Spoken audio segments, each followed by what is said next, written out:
So 3 things. Oh, look at her go. Dog playing frisbee. 3 things to know about a crate when it comes to raising your puppy. The first one is that teaching your puppy how to be in a crate is excellent for making sure that you don't make the most common mistake in puppy raising. And that mistake is that people don't generally make sure that their puppy is getting enough sleep.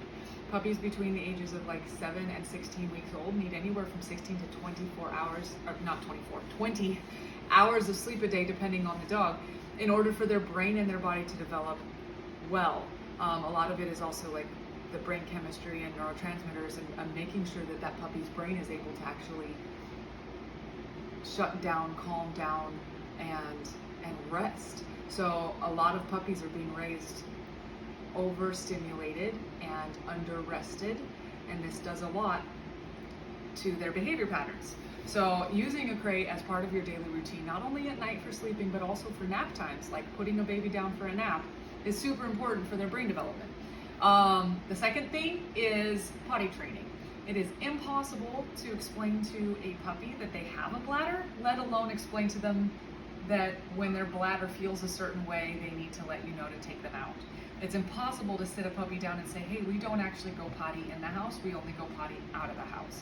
Things like bells and doggy doors don't help us out with this.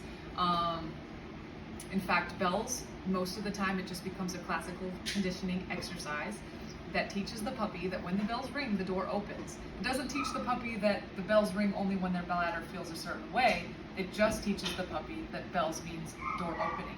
And that connection to potty training is often lost. It usually just becomes, hey Jeeves, I would like to go outside and play now. So I don't recommend using bells. I do recommend having a structure, utilizing a crate. A crate helps you harness your puppy's natural desire to stay clean in their sleeping area, especially if it's sized correctly. Unless you have an issue with a puppy from a puppy mill or a dirty dog, and that's a whole other topic. You can actually harness this desire of the dog to naturally want to keep their space clean. And that is what's going to help you teach them how to stretch out their times between going potty because you're using that desire to stay clean. And then so really potty training is very much hinges on the human creating habits, habitual routines that happen multiple times throughout every single day, where hopefully done correctly, the puppy is raised truly believing that urinating and pooping only happens on the grass outside or whatever situation you want to teach. Also not a huge fan of puppy pads unless really necessary and taught well, but again, a little bit of a side topic. So the crate helps you potty train well and helps you keep things much, much cleaner, and it puts a little bit less onus on the infant, little tiny baby puppy on impulse control and understanding a complex behavior, and a little bit more onus on the adult human who is building the routine, that then the puppy, it almost just becomes a setting in their behavior, and good potty training is simply the belief. It's a good belief system that you're setting up.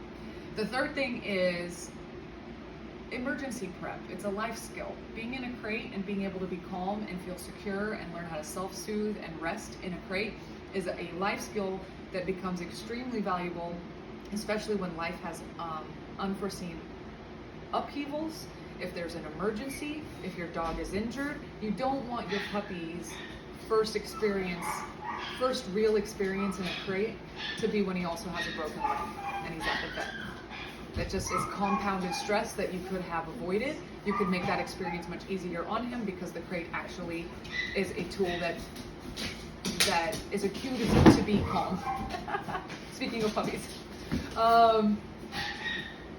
So it's a life skill that helps us prepare for change. Sometimes we have to move. Sometimes jobs change or our schedules change, or we want to go on a trip and take the dog. These types of changes, dogs are very, very sensitive to change.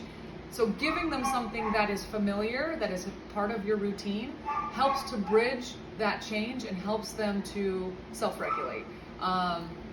Again, you don't want to be pulling out the crate only when the dog is losing his mind because you moved to a new house and he has lost all of his touchstones on how to behave and what the routines are. You want to keep it as something that is alive and practiced daily throughout their life. Doesn't mean that you have to They have to be married to the crate. I don't believe in blanket statements. I have, of my 5 dogs, 2 of them don't sleep in crates at night.